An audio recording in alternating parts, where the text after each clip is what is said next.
The 7th of October, a day which will forever be etched in human and certainly Jewish history. 2 years. This year, 2 years later, it's on Sukkot, the second day of Sukkot, second day, Yontef in Chutz La'aretz. For us, it's a day when our son disappeared. I remember not being able to believe that when we were told by the army after 6 days, on the Thursday of that week, that Daniel is ne'edar, they don't know where he is. I remember thinking to myself, how in the 21st century do people disappear without a trace? Nobody knows where they are. It took weeks before they would even confirm that he was a hostage. A day where everything changed for our family. In fact, the last time I saw Daniel, our beloved son, who as of this recording is still held in Gaza, his lifeless body, which we hope and pray will return, along with all of the Chatufim, those deceased, those alive, such as Matan Angres from the tank and all of the others. The last time I saw him was on Sukkot, second day Sukkot, the 7th of October this year. Then, of course, the 7th of October was Simchat Torah. This year, it's the second day Sukkot, where I took him to the train station, gave him a hug. He went up to the Golan for an exercise to come back to Nachal Oz before Shabbat. How does a person disappear? Here today, not only gone tomorrow, we don't even know where he is. You see, the vulnerability of life, the anxiety of life, the fact that everything can be so temporary, so unexpected, that everything changes in a second, is, I believe, at the core of all the Chagim of Tishrei, all the festivals of Tishrei, and of course, specifically Sukkot. You see, the vulnerability, fragility of life, transientness of life, that it all passes, is part of life. When we say the Unatana Tokev prayer that we've just said in Rosh Hashanah Yom Kippur, it's haunting, it's daunting. We say, Adam Yesodom Afar, a person comes from dust, goes back to dust. Mashul Kecheres Anishbar is like a broken shard. Ketzitz Novel is like a plant which just disintegrates. Ketzel Over, like a shadow. Keruach Noshavet, like wind which comes and goes. It's daunting. It's anxiety-provoking. It's scary. And indeed, there are days of awe, the Yamim Noraim.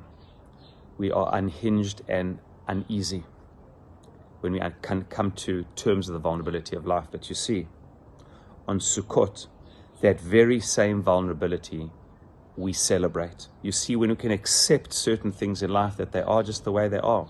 When you accept them, as M. Scott Peck incredibly says, is a remarkable book, The Road Less Traveled. He says, you know what, life is difficult. Life is incredibly difficult. It's transient. Death is inevitable. There's so much pain and suffering. Life is difficult, but you know what? He said, I found that when people embrace and don't expect life to be anything other than that, it's not as difficult as one thinks. When one can accept life for what it is, with all of its challenges, it's not as difficult as we might think. You see, on Sukkot, we celebrate the fact that we're vulnerable, that we're fragile, that we're transient. Yes, the Sukkah is the most flimsy, fragile structure. Like a Ruach Noshevet can blow it down. The elements can get in.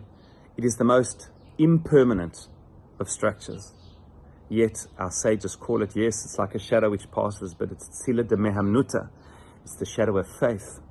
When you have faith in Hashem, when you have the right perspective that things will be the way they're supposed to be, when we accept the fact that we live in God's world and things indeed are fragile, then any wind and any pain and any fragility and vulnerability can indeed be celebrated. And I end and say, we're going to read in a couple of days' time the book of the futility of futilities. We know the book of Kohelet.